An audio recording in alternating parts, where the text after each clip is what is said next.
Tuan-puan, kita simpan emas ni bukan sebab untuk kita nak jadi kaya pun. Tapi at least kita tak jatuh miskin selamanya sebab emas ni tuan-puan, dia tidak menjadikan kita kaya serta-merta. Tapi dengan emas ni menjaminkan yang kita tak akan miskin selamanya.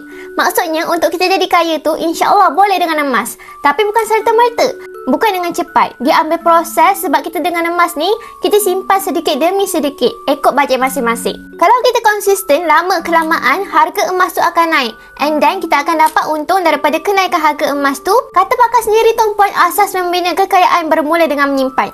Jadi kalau kita tak boleh simpan duit, kita simpanlah dalam bentuk emas. Dan satu lagi tuan-puan, pernah dengar tak orang miskin sebab simpan emas? Pernah dengar tak?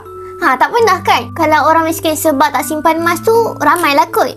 Jadi tuan-puan, maksudnya dekat sini, kita kena terus konsisten menabung dalam bentuk emas.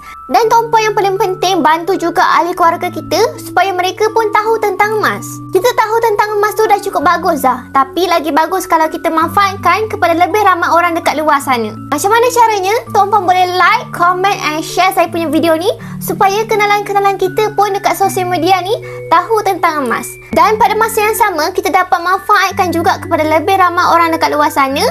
Dan yang paling penting, kita dapat juga jumpa company yang betul untuk kita menyimpan dalam bentuk emas, iaitu Public Gold. Jadi tuan-puan, sekarang ni kita jangan takut lagi untuk simpan emas. Yang penting kita jumpa company yang betul, simpan emas, dapat emasnya. Untuk tuan-puan yang percayakan saya untuk bantu tuan-puan dalam simpan emas dengan Public Gold, boleh refer pin video saya untuk daftar akaun emas secara percuma.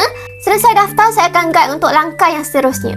Follow Wira Parapai untuk ilmu emas dan kewangan. Mantap!